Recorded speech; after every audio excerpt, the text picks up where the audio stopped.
Hey guys, आज हम देखने वाले हैं क्लास 9 के इंग्लिश के चैप्टर 3 जो कि है ईश्वरन द स्टोरी टेलर। यहाँ पर जो है कहानी को शुरू करने से पहले हमें कहा गया है कि एक रात महेंद्र उठा और उसने जो है एक काली धुंधली सी चीज देखी।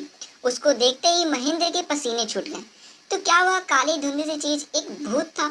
तो इस चीज को जानने के लिए जो है हमें इस पूरे कहानी को देखना पड़ेगा। तो यहाँ पर कहा जा रहा है कि यह कहानी गणेश को महेंद्र नाम के व्यक्ति ने सुनाई थी। महेंद्र ने कहा था कि वह एक जूनियर सुपरवाइजर है एक फर्म में से कंपनी में, और उसकी जो कंपनी है वो भाड़े पर सुपरवाइजर जो है कंस्ट्रक्शन साइट्स के लिए देती है। लाइक अगर कहीं पर फैक्ट्रीज, ब्रिजेस, डैम्स जैसे बनते हैं तो वहाँ पर जो है सुपरवाइजर्स का काम रहता है कि वो जो है देखे कि काम जो है सही से हो रहा है कि नहीं। तो इसी तरह महेंद्र का जो कंपनी है वो सुपरवाइजर्स को जो है प्रोवाइड करता था इन कंस्ट्रक्शन साइट को। इस वजह से महेंद्र को जो है हर बार अलग अलग जगह पर जाना पड़ता था। जैसे कभी कोल माइनिंग एरिया, तो कभी रेलवे ब्रिज कंस्ट्रक्शन साइट, फिर कुछ महीने बाद जो है किसी केमिकल प्लांट में, उसके बाद फिर कुछ महीने बाद किसी और जगह पर। मतलब कि हर कुछ महीने के बाद जो है उसको एक जगह से दूसरी जगह पर जाना पड़ता था। महेंद्र एक बैचलर था, मतलब उसकी शादी नहीं हुई थी और उसकी जो ज़रूरतें थे वो बहुत ही सिंपल थे और वो अपने आप को किसी भी तरीके खराब कंडीशन में भी जो है एडजस्ट कर लेता था। चाहे उसे कैसे घर में रहना पड़ जाए जहाँ पर बेसिक सुविधाएं भी ना हो, जैसे कि इलेक्ट्रिक सप्लाई ना हो, या फिर उसे स्टोन क्वेरी मतलब एक माइन के पास एक टेंट भी क्यों ना रहना पड़ जाए, वह अपने आप को कैसी भी जगहों पर जो है एडजस्ट कर लेता था। महेंद्र के साथ उसका कुक जिसका नाम था ईश्वरन, वो हमेशा उसके साथ रहता था क्योंकि उसको जो है महेंद्र से बहुत ज़्यादा लगाव था। इस वजह से महेंद्र किसी भी जगह पर जाता वह भी जो है उसके साथ चला जाता। ईश्वरन जो है महेंद्र के लिए खाना बनाता, उसे कपड़े धोता और रात के वक्त में जो है महेंद्र से बातें किया करता था। ईश्वरन जो है अनगिनत कहानियां गढ़ सकता था, मतलब बना सकता था। इसके साथ ही anecdotes on varied subjects, subjects मतलब यहाँ पे टॉपिक, मतलब किसी टॉपिक के ऊपर एनेक्डोट, एनेक्डोट का मतलब हुआ कि कोई छोटी सी इंटरेस्टिंग कहानी जो कि किसी सच्ची घटना पर आधारित हो या फिर किसी व्यक्ति से जो है रिलेट करती है। ईश्वरन की एक खासियत थी कि पता नहीं कैसे जो है वो सब्जियों को और कुकिंग इंग्रेडिएंट्स को पैदा कर देता, या फिर आप कहो कि ला देता था एक ऐसी जगह पर भी जो कि एक डेसोलेट लैंडस्केप, मतलब कि एकदम इम्प्टी जगह हो जहाँ पर आसपास में कुछ भी ना हो, जो भी चीज़ हो उससे दूर हो, लाइक दुकान भी हो बहुत ज़्यादा दूर हो। अब महेंद्र कहते हैं कि जब वे दोनों एक नए वर्क प्लेस पे पहुंचे जहाँ पर वह जिंक सीट सेंटर में रहते थे, जो कि जैसा फोटो में दिख रहा है लगभग उस टाइप का था, और वहां पे पहुंचने के 1 घंटे के अंदर ही मानो किसी जादू से जो है ईश्वरन सारे वेजिटेबल्स और उसके इंग्रेडिएंट्स जो है पता नहीं कहां से ला करके जो है बहुत ही स्वादिष्ट खाना बना देता है। महेंद्र जो है सुबह जल्दी उठता है, ब्रेकफास्ट करता है और लंच लेकर के अपने काम पर चला जाता है। इसी बीच ईश्वरन जो है पूरे घर की सफाई कर देता है, कपड़े साफ कर देता है और स्नान करने चला जाता है। और स्नान करते वक्त जो है ईश्वरन बहुत धीमी आवाज में जो है प्रेयर कर रहा होता है। फिर जो है लंच का वक्त हो जाता है, वो लंच करके फिर सोने से पहले जो है बुक्स पढ़ने चला जाता है। वह जो है बुक्स उठाता है और वो तमिल थ्रिलर बुक्स पढ़ता है जिसके अंदर बहुत ही ज़्यादा एक्साइटिंग और मिस्टीरियस जो है स्टोरीज होती हैं। और ईश्वरन जो है बुक्स में दी गई सभी चीज़ों को एकदम डिटेल में जो है एकदम पढ़ रहा होता है, और जो एकदम इमेजिन कर करके, जैसे मानो कि वो जो है बुक में एकदम डूब सा गया, उसमें पूरा खो सा गया। और इसके साथ ही जब भी ईश्वरन जो है किसी को कोई छोटा सा इंसिडेंट जो है बता रहा होता है तो उसके अंदर भी वो बहुत ज़्यादा सस्पेंस भर देता है, और जिसका एंडिंग होता है वो बहुत सरप्राइज के साथ ख़त्म करता है। जैसे कि यहाँ पे एग्जांपल दिया गया है कि अगर ईश्वरन को कभी यह कहना होता कि उसने जो है सड़क पर गिरा हुआ पेड़ देखा था, तो उसको यह सिंपली ना करके जो है अपने आईब्रो को ऊंचा करते हुए अपने हाथ से जो है गेस्चर बनाते हुए, मतलब कि मूवमेंट दिखाते हुए जो है कुछ इंडिकेट करते हुए बोलता कि रोड जो है पूरा खाली था, मैं एकदम अकेला सा था। तभी अचानक मैंने कोई चीज़ देखी जिसको देखकर लगा कि मानो कोई बड़ा सा पशु जो है रोड पर लेटा हुआ है। मैंने सोचा कि मैं वहाँ से मुड़कर भाग चलूं, बट मैं उसके पास गया और मैंने ये देखा कि वहाँ पर एक बड़ा सा पेड़ जो है वो नीचे गिरा हुआ है, जिसके जो ब्रांचेस थे वो पूरे सूखे हुए थे और यहाँ वहाँ जो है फैले हुए थे। महेंद्र इसको सुनता है और पूरे कहानी के दौरान जो है वो एकदम चुपचाप जो है सुन रहा होता है बिना कुछ इंटरप्ट किए, मतलब बिना बीच में कुछ बोले। अब ईश्वरन जो है वो एक और कहानी सुनाते हुए कहता है कि मैं जिस जगह से आया हुआ हूँ वह फेमस है टिम्बर के लिए। देखो, टिम्बर एक ऐसी लकड़ी है जो कि फर्नीचर्स हो गए, मैच स्टिक हो गया, उन सबको बनाने में जो है काम आती है। तो ये जो लकड़ी होते हैं उनके बड़े बड़े लॉक्स, ठीक है, मतलब उनके जो टुकड़े होते हैं उसको हाथियों के द्वारा जो है उठा करके रखा जाता है बड़े बड़े ट्रक्स में और फिर उनको बेचा जाता है। तो इसी पे ईश्वरन कहता है कि जब कोई हाथी जो है वह पागल हो जाता है तब जो महंत होते हैं वो भी उसको संभाल नहीं पाते हैं। इतना कहने के बाद ईश्वरन कहता है कि मैं आपको एक एनेक्डोट मतलब एक ऐसी छोटी सी इंटरेस्टिंग स्टोरी जो कि सच्ची घटना से रिलेटेड हो वह बताने जा रहा हूँ, जिसके अंदर जो है एलिफेंट के बारे में बताता है। अब ईश्वरन कहता है कि एक दिन एक टस्कर, टस्कर का मतलब होता है एलिफेंट, ठीक है, तो कंफ्यूज मत होइएगा। वो कहता है कि एक एलिफेंट जो है वह टिम्बर यार्ड में से निकल करके यहाँ वहाँ घूमने लग गया। आसपास के सारी झाड़ियों को तोड़ता हुआ वह आगे बढ़ने लग गया। अब ईश्वरन जो है पूछता है महेंद्र से कि सर क्या आप जानते हो कि एक पागल हाथी किस तरीके से बिहेव करता है। इतना कहते हैं ईश्वरन जो है अपने स्टोरी में एक्साइटमेंट लाने के लिए जो है पागल हाथी की कॉपी करता है। मतलब कि जिस तरह से पागल हाथी जो है जोर जोर से अपने पैर को पटकता है धरती पे, उस तरीके से जो है ईश्वरन करने लग जाता है। अब ईश्वरन अपनी कहानी को आगे बढ़ाते हुए कहता है कि जो एलिफेंट था वह टाउन के आउटस्कर्ट मीन्स आउटर जो एरिया है, बाहरी जो क्षेत्र था वहां पहुंच गया और वहां पे लगे जितने भी फेंसेस थे उनको माचिस की तीलियों की तरह तोड़ता हुआ आगे बढ़ के टाउन में आ गया। टाउन में आने के बाद जो है जितनी भी रोड पे चीजें थी, जैसे जो भी फ्रूट्स बिक रहे थे, पॉट्स और क्लॉथेस हो गए, उन सबको उसने कुचल दिया। जितने भी लोग थे वह हेल्टर स्केल्टर भागने लगे पैनिक में। हेल्टर स्केल्टर मतलब कि यहाँ वहाँ भागने लगे और पैनिक मतलब वो डरे हुए से थे, इसलिए वो यहाँ वहाँ भाग रहे थे। अब जो हाथी रहता है वो स्कूल का जो ईंटे का दीवार रहता है उसको तोड़ते हुए अंदर आता है, जहाँ पर बच्चे जो है ग्राउंड में खेल रहे होते हैं। बच्चे जो है दौड़ करके अपने क्लासरूम में जाते हैं और अपने डोर को जो है बंद कर देते हैं। अब जो हाथी था उसके यहाँ पे बीस्ट लिखा गया है, मीन्स विशाल पशु। तो वो जो है ग्रांटेड मतलब कि चिंगारता हुआ, तेज आवाज निकालता हुआ यहाँ वहाँ घूम रहा था। उसने फुटबॉल गोल पोस्ट को तोड़ दिया, उसने वॉलीबॉल नेट गिरा दिए, उसने जो पानी का ड्रम था उसको पचका दिया और जो वहाँ पे कुछ झाड़ी था ना जैसे फूल पौधे का, उसको उसने उखाड़ दिया। उसी वक्त जो है टीचर सब भी टेरेस पे चलेगा और वो जो है हाथी को डिप्रीडेशन करते देखेगा। डिप्रीडेशन मतलब होता है कि अटैक करते हुए और किसी चीज को डिस्ट्रॉय करते हुए। तो वो लोग कुछ कर भी नहीं सकते थे, इसलिए वो जो है बिल्डिंग के ऊपर से सब ये बस देख रहे होते हैं। और वहाँ पे आसपास में ग्राउंड पर कोई भी व्यक्ति नहीं था, यहाँ तक सड़कों पे जो लोग थे वो भी वहाँ से जा चुके थे। अब ईश्वरन कहता है कि उस समय वो जो है जूनियर मीन्स छोटे क्लास में था।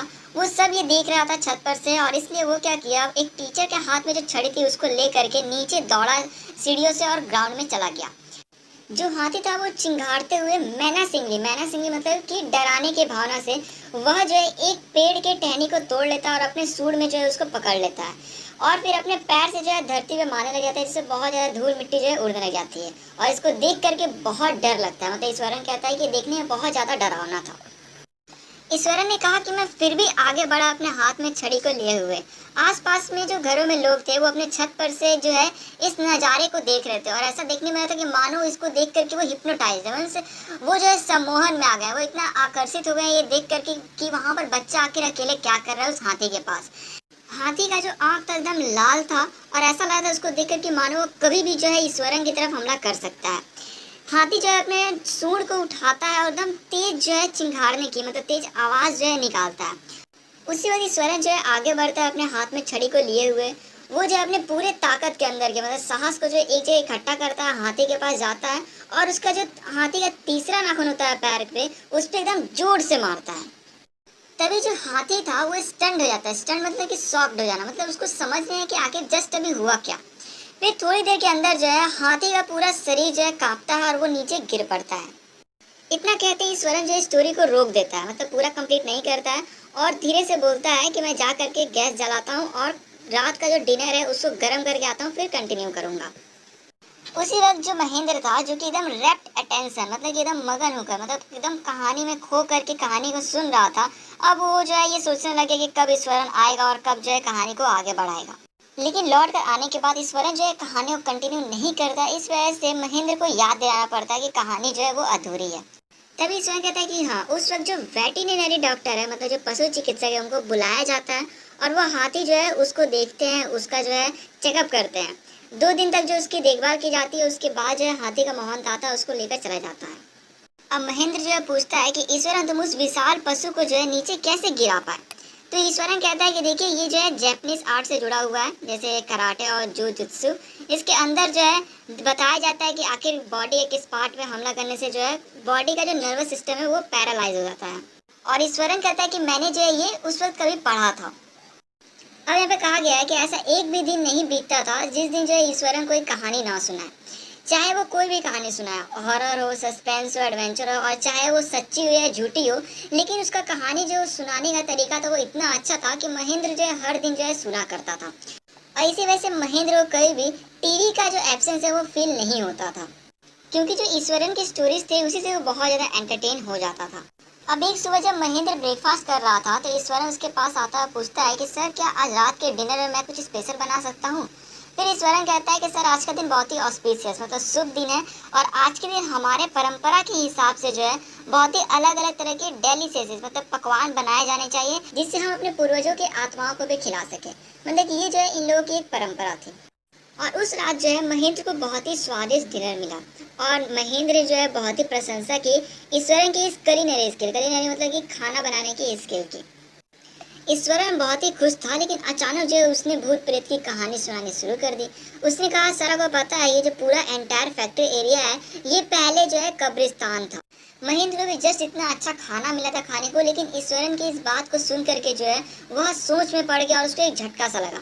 ईश्वरन कहता है कि पहले दिन जब हम यहाँ पर आए थे तभी मैंने जो है एक ह्यूमन स्कल यहाँ पर देखा था रास्ते में। उसके बाद जो है यहाँ पर स्कल बोन्स जो है वो हर दिन जो है मैं देखता गया जब भी मैं इस रास्ते से गुजरता। फिर ईश्वरन कहता है कि यहाँ पर मैंने कभी कभार जो है बहुत सारे भूतों को देखा है रात में, लेकिन मैं उन सबसे डरता नहीं हूँ क्योंकि मैं बहुत ज़्यादा बहादुर हूँ। लेकिन एक ऐसा भी जो है औरत का भूत है, मतलब एक भूतनी आप सिंपली कहो, जो कि आधी रात में पूरा चांद जब निकलता है तब जो है आती है और वो बहुत ही ज़्यादा डरावनी है देखने में। उसके जो बाल हैं वो उलझे हुए हैं, मीन्स मेटेड है, और उसके चेहरे पे जो है बहुत ज़्यादा झुर्रियाँ हैं। देखने में ऐसा लगता है कि मानो कोई स्केलेटन मीन्स कंकाल जो है उसने एक फीटस को पकड़ा हुआ है। फीटस मतलब हुआ कि एक अनबॉर्न बेबी, मतलब एक बच्चा जो कि अभी पूरी तरीके से पैदा नहीं हुआ है। इतना सुनते ही महेंद्र एकदम कांप उठा और वह जो है एकदम तेजी में मतलब थोड़ा सा गुस्सा करते हुए वह जो है रोकता है ईश्वर को, कहता है क्या तुम पागल हो गए हो? ऐसा जो घोस्ट मतलब भूत या आत्माएं स्पिरिट कुछ भी नहीं होते हैं, ये सभी जो है कल्पना मात्र, मतलब हमारा जो इमेजिनेशन है उसमें बस ये सब ख्याल बस आते हैं, सब होते नहीं है। फिर वो कहता है जा करके अपना डाइजेस्टिव सिस्टम जो है इसको चेकअप करवाओ और इसके साथ साथ अपने दिमाग जो है इसकी भी चेकअप कराओ, क्योंकि तुम जो है कुछ ही बकवास बोले जा रहे हो। देखो यहाँ पे महेंद्र ने ईश्वरन को डाइजेस्टिव सिस्टम को चेक करने के लिए इसलिए कहा है क्योंकि जब कहीं भी डाइजेस्टिव सिस्टम से रिलेटेड कोई प्रॉब्लम होता है तो ज़्यादातर लोगों को उस वक्त जो है बुरे सपने आते हैं। ठीक है, इस वजह से यहाँ पे इसने कहा है कि तुम भी जाकर के अपने दिमाग को और अपने डाइजेस्टिव सिस्टम जो है इसको चेक करो। इतना बोलने के बाद महेंद्र जो है वो अपने रूम में चला जाता है सोने के लिए। वो जाता है तो वो ये सोच रहा होता है कि ईश्वरन कहीं जो है थोड़ा सुर्ख सुर्ख मतलब दुखी हो जाएगा कुछ दिनों के लिए। लेकिन जैसे ही अगले दिन जब वो उठता है तो देखता है कि जो उसका कुक मतलब जो ईश्वरन है वो बहुत ही खुश है और एकदम पहले की तरह बातचीत कर रहा है। मतलब कि ईश्वरन को महेंद्र की बात का बुरा नहीं लगा था। हमें बताया गया है कि जिस दिन से महेंद्र ने ईश्वरन की उस भूत वाली बात को सुना था तब से जब भी वो जाता था सोने के लिए तो वो जो है अपनी खिड़की से जो है बाहर झांकता था या देखने के लिए कि कहीं आसपास में कोई छाया तो नहीं है, मतलब कोई किसी आदमी का शैडो तो नहीं है। परंतु उसको जो है हर जगह अंधेरा ही दिखाई देता और दूर फैक्ट्री की जो है लाइट जो कि टिमटिमाती हुई उसको दिखाई देती थी। महेंद्र को फुल मून नाइट मतलब जब पूरा चांद निकला रहता था तब जो है बाहर का नज़ारा देखना बहुत अच्छा लगता था, क्योंकि उस वक्त जो है चारों तरफ जो है चांद की मिल्क वाइट सी रोशनी जो है फैली रहती थी। लेकिन जब से महेंद्र ने ईश्वरन की उस भूत वाले कहानी को सुना था कि एक फीमेल गोस्ट मतलब एक भूतनी जो है दिखाई देती है, तब से वह जो है खिड़की के बाहर देखना ही बंद कर दिया था कि कहीं सच में वो भूतनी बाहर ना आ जाए। एक रात महेंद्र जब उठा तो उसको जो है हल्की रोने की आवाज़ आ रही थी उसके विंडो के पास से। उसे तो पहले लगा कि एक बिल्ली जो कि यहाँ वहाँ घूम रही थी चूहों के लिए कहीं वो रो रही होगी, लेकिन जो आवाज़ था वह बहुत गूटल गूटल मतलब कि जो किसी के कंठ से निकला हो। ठीक है ना, तो यहाँ पर लग नहीं रहा था कि ये जो है आवाज़ कोई बिल्ली कर रही हो। महेंद्र जो है बहुत ज़्यादा क्यूरियस होता है जानने के लिए कि आखिर यह आवाज़ कहाँ से आ रही है। इस वजह से वह जो है खिड़की से बाहर देखना चाहता था, लेकिन उसको ऐसा लग रहा था कि अगर कहीं वो खिड़की से बाहर देखेगा तो कहीं ऐसा ना कि उसका जो धड़कन है वो रुक जाए, मतलब अगर उसने कहीं भूत ये सब देख लिया तो। तभी जो है वो आवाज़ जो थी वो और ज़्यादा लेस फेलाइन फेलाइन मतलब हो गया कि जो बिल्ली की आवाज़ होती है, और लेस फेलाइन मतलब कम बिल्ली की आवाज़, मतलब कि इंसान की आवाज़ की तरह उसको अब लग रही थी। इस वजह से वह जो है अपने आप को रोक नहीं पाया बाहर देखने से। वह खिड़की के पास गया, हल्का झुक गया और थोड़ा सा से मतलब अपना सिर उठा करके धीरे से झांका खिड़की के बाहर। तभी वो देखता है कुछ डार्क क्लाउडी फॉर्म मतलब कुछ काली धुंधली सी जो है उसे कुछ दिखती है परछाई टाइप में, जिसके हाथ में मानो कोई बंडल सा हो। इसको देखते हुए बहुत ज़्यादा डर जाता है, मतलब उसे पसीने छूट जाते हैं और वह अपने तकिए पर गिर जाता है। जैसे ही महेंद्र ये जो भयानक उसका एक्सपीरियंस था इससे थोड़ा सा रिकवर हो रहा होता है तो अपने मन को ये समझाता है कि ये एक ट्रिक था, मतलब ऐसा कुछ नहीं था, वहाँ पर कुछ भी नहीं था, ये सब जो है एक भ्रम है। ठीक है, फिर इसी तरह सुबह जैसे ही होता है, सुबह उठता है महेंद्र, वो जा कर के नहाता है, फिर ब्रेकफास्ट करता है। और वह जो है रात में जो कुछ भी हुआ था उन सब के बारे में पूरा भूल चुका होता है। उसके बाद जो ईश्वरन है वो आता है और महेंद्र को उसका जो लंच है वो दे देता है। जैसे ही महेंद्र घर से बाहर जा ही रहा होता है तभी जो है ईश्वरन कहता है कि सर, याद है आपको वो दिन जिस दिन आपको मैंने बताया था उस फीमेल गोस्ट के बारे में जिसके हाथ में एक फीटस रहता है?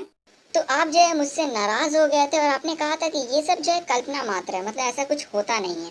लेकिन अब तो कल रात आपने उसे देखा है, क्योंकि जब आपके रूम से मोर्निंग मोर्निंग मतलब होता है कि कर्राना मतलब रोने की जब आवाज आ रही थी तब जो है मैं दौड़ करके वहां आया था। यह सुनते ही जो महेंद्र का स्पाइन मतलब जिसको बोलते हैं बैकबोन, या फिर आप सिंपली कहो कि उसका शरीर में पूरा ऊपर से नीचे तक जो है कपकपी होने लग गया। वह रुका नहीं कि ईश्वरन जो है पूरा अपना बात को कंप्लीट करे। वह सीधे अपने ऑफिस गया और वहां पर जाकर के अपना रिजाइन पेपर दे दिया, जिससे कि वह जो है इस भूतिया जगह को अगले दिन ही जो है छोड़ दे। तो यहाँ पे ये स्टोरी होता है खत्म। अब एक क्वेश्चन आता है, क्या सच में भूत था और क्या जो ईश्वरन की कहानी था वो सच है? तो जरूरी नहीं है कि ईश्वरन की कहानी जो है वो सच है, क्योंकि जैसा हमने चैप्टर में देखा कि ईश्वरन की जो कहानियां हुआ करते थे वो कुछ सच्चे भी हुआ करते थे, कुछ झूठे भी हुआ करते थे। जैसे कि ईश्वरन ने बोला था कि जब वह जूनियर क्लास में था तब वह जो है जी जुत्सु जो कि एक जापानीज आर्ट है उसको सीखा था। उसके बाद उसने कहा कि वह एक घुसैल हाथी के पास गया जहाँ पर और कोई जाने की हिम्मत नहीं कर रहा था, और वहाँ उसके पास जा करके उसके नाखून पे उसने मारा। तो ये देख करके लग रहा है कि ये सच नहीं है। इसी तरह जरूरी नहीं है कि ये जो भूत वाली कहानी है ये भी सच हो, क्योंकि हो सकता है कि ईश्वरन खुद ही वो रोने की आवाज़ निकाल रहा हो और दूर जा करके जो है उसने कुछ ऐसा ड्रेसअप किया हो जिससे कि लगे कि कोई सामने जो है कुछ बंडल कुछ हाथ में लिए हुए खड़ा। सो यहाँ पर हमने इस पूरे स्टोरी को देख लिया। आशा करूँगा आपको वीडियो अच्छी लगी है।